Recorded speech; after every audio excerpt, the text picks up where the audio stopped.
দাদা, খাবারটা ওকে দিয়ে চলে যাচ্ছ, তুমি খাবে না? আমার কাছে তো আর পয়সা নেই, 50 টাকাই ছিল। পয়সা নেই তো কি হয়েছে, অন্যদিন দিয়ে দেবে। চলো, তুমি খেয়ে নেবে। না ভাই, কালকের কোনো ভরসা নেই। কাল বাঁচবো কি মরবো, আর কাল যদি আমি বেঁচে না থাকি তাহলে তোমার কাছে ঋণী হয়ে যাবো। আল্লাহর কাছে কি জবাব দেবো? তবে আল্লাহ আমাদেরকে ভোকা রাখবে না, আল্লাহ ঠিক ব্যবস্থা করবে। দাঁড়াও, আমি 1 মিনিট আসছি।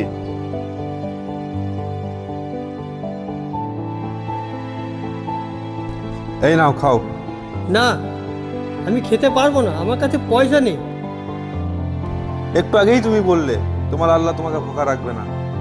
মনে করো তোমার আল্লাহ বা আমার ভগবান তোমার কাছে পাঠিয়েছে। ওখানে বসো, ওখানে বসে খাও।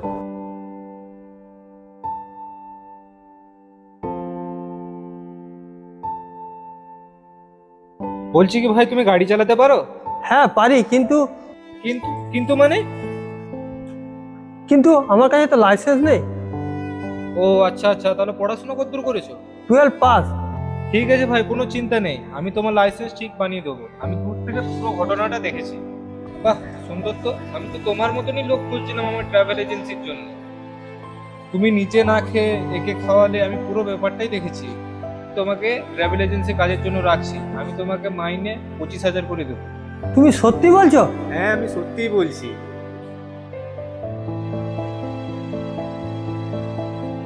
তোমার খাবারের নাম অনেক শুনেছি। আমার একটা কোম্পানি আছে, ওখানে 200 জন লোক কাজ করে। তাতে আমি কি করতে পারি? তোমার খাবার আমার খুব ভালো লেগেছে, তাই আমি প্রতিদিন 200 প্যাকেট করে খাবার আমার অফিসে চাই। আপনি সত্যি বলছেন? হ্যাঁ, সত্যি বলছি।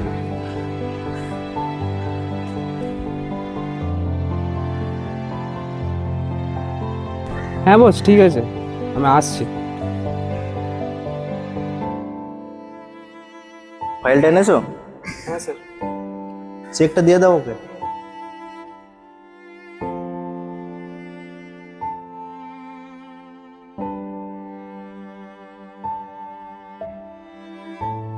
আল্লাহ হোক বা ভগবান, ও সব দেখে, ও সব জানে। ভালোর সাথে সবসময় ভালোই হয়, এটা নিশ্চিত। সেটা দেরিতে হলেও হবে। Hello friends, welcome back our channel আমরা গ্রাম টিভি। আমরা অনেকদিন পর আজ ভিডিও শ্যুট করলাম, নতুন ভিডিও। তো আজকে আমাদের এই ক্যারেক্টার ছিল। যদি ভিডিও আমাদের ভালো লাগে, লাইক কমেন্ট শেয়ার করতে ভুলবে না। আর আমাদের আমরা গ্রাম টিভি চ্যানেলকে একটু সাবস্ক্রাইব করো।